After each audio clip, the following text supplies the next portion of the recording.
Hi everyone, this is Dr. Hudgens. I have gone through and read all of your blogs and the corresponding replies to your peer blogs. I have provided feedback in Blackboard for your review for both sets of grades, so you should be able to review that now. I will highly encourage you to read the feedback in the blog. The detailed feedback that you're going to get is more related to APA, and that's going to be in your final blog version within Blackboard. This week, the only thing I want to note is that the format that we've used this week for Blog 2 is going to be replicated for Blog 3. I hope that you have found this approach a little bit less tedious with a few less moving parts. I want to remind you that when you finish doing your peer replies that you need to do an addendum or go in and edit your blog and put in the names of whose blog you replied to. That facilitates the process and making sure that your replies can be located. Now, next week, you don't have a blog or an exam, you actually have a formal paper. One of the concerns I have, and the reason I'm sending you this video, is because there are significant APA errors that I'm seeing kind of across the board within the body of work for you guys. I know that this is one of your earlier courses, so maybe APA has not been something that's been highly focused on. It is so important that you understand several things about APA. First, understand that APA formatting is not just the structure of a paper. It's not just your margins and the use of a reference list or in-text citations or headings. It's actually the professional development, the professional syntax of your writing. So as you're writing your paper, when we look at APA and we evaluate APA, we're not just looking for the bones of the paper, but we're looking at how you've organized your paper, how you've organized your thoughts, and whether there's clarity and professional development of good ideas or scholarly development of ideas. So, that being said, if you have been winging it, if you've been using an irregular source to figure out APA, if you've been putting your reference list together thinking it looks APA-esque, I will highly encourage you to alter that behavior before you do this next paper. The paper that you're going to be turning in next week, 60 points of your paper go towards APA formatting of some kind.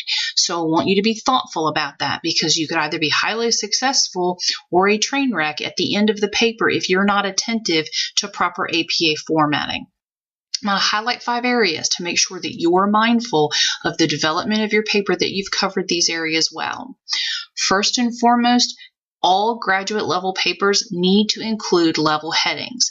A paper of this complexity should have level 1, 2, and 3 in them. You need to reference your APA book and review when to use which heading. Note that they are sequential. You will have a level 1 that goes to a level 2 and then a level 3 under a level 2. Go in and read the APA manual in your book. The other area that I want to remind you about are the use of in-text citations. You need to properly source all of your work. Tell me who said what and properly use in-text citations in the format. I want to remind you that the format for 1 to 2 authors is different than authors of 3 to 5 in number. And then if you have 6 authors, it's different again. So you have 3 different approaches to how to properly do an in-text citation. Go in and read your APA manual to make sure that you properly understand these formats. The next area I want to call your attention to is making sure that you are not using direct quotes unless it's absolutely necessary. Graduate level writing is a synthesis of what you have learned in the course and what you have applied through your practice. So you should not be telling me what an author says. You should be telling me how you understand the author's writing. If you read a paragraph, what does that paragraph mean to you and how does it apply to your current practice? That's more than direct quotations. Great to paraphrase it, but do the next step of don't just paraphrase it, but connect it with its meaning and why you're putting it in that paragraph. What's the so what factor? The last piece of this is a reference list. And there's two components of a reference list. The first component is the structure. Is everything lined up the way it's supposed to? Have you used italic font appropriately? Do you have the volume, the issue, the page numbers? Is there a DOI? If you can't find a DOI, you need to use an abbreviated URL. All of that stuff needs to be in there, properly formatted. And then we drill down to the second part of a reference list, which is, are the sources scholarly? Are they peer-reviewed? Are they primarily textbooks? Have you gone through websites that really haven't been properly vetted and may not be the best scholarly source? I think blogs or discussion boards can get a little bit squishy in how we apply scholarly sources because we know that's more of a conversational setting. Your paper next week is a formal paper, so you need to approach it with a little bit more rigor and really focus on the quality of your references, and don't just use things that sound good or reflect what you think.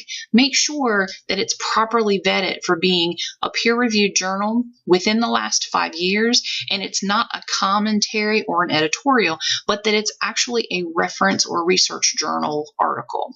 Very few textbooks should be used and very few websites should be used, not because they can't be good sources, but because they're not the best source. Okay, I think I have hit all the things. I want to encourage you that before you tackle your paper, that you go in and read the instructions for part 1 and part 2.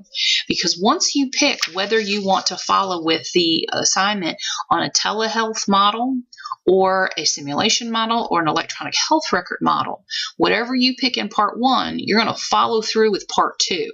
So make sure you go in and read part 2 and make sure you like that part, that second part of the scenario that's being made available to you so that you're comfortable with the whole assignment.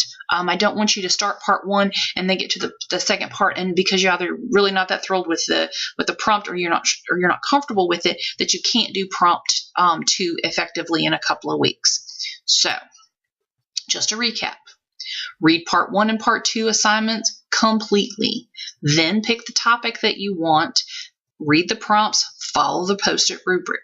You need to use proper sources, level headings. You need to use proper in-text citations, proper structure, and make sure that you are not direct quoting, but that you're paraphrasing and synthesizing what you have read from your sources. Folks, I know that trying to get all of these moving parts together, it's like herding cats. But I promise you, the more you practice this, the more successful you will be. I do not want you to not be successful on your next paper because of formatting issues or writing issues. That should be a minor issue for you at this point. So, read the feedback that you've been given this week. Know that I am here. I know that the virtual world can feel kind of lonely, but you are not alone. Touch base if you have questions. I'm happy to discuss it or provide additional feedback or guidance. I'm looking forward to reading your papers next week and hope you guys are staying cool and dry. It's hot and humid here in Roanoke. It's been in the mid-90s, so I personally am really looking forward to fall, which is probably about 5 weeks away. Y'all take care. Thank you.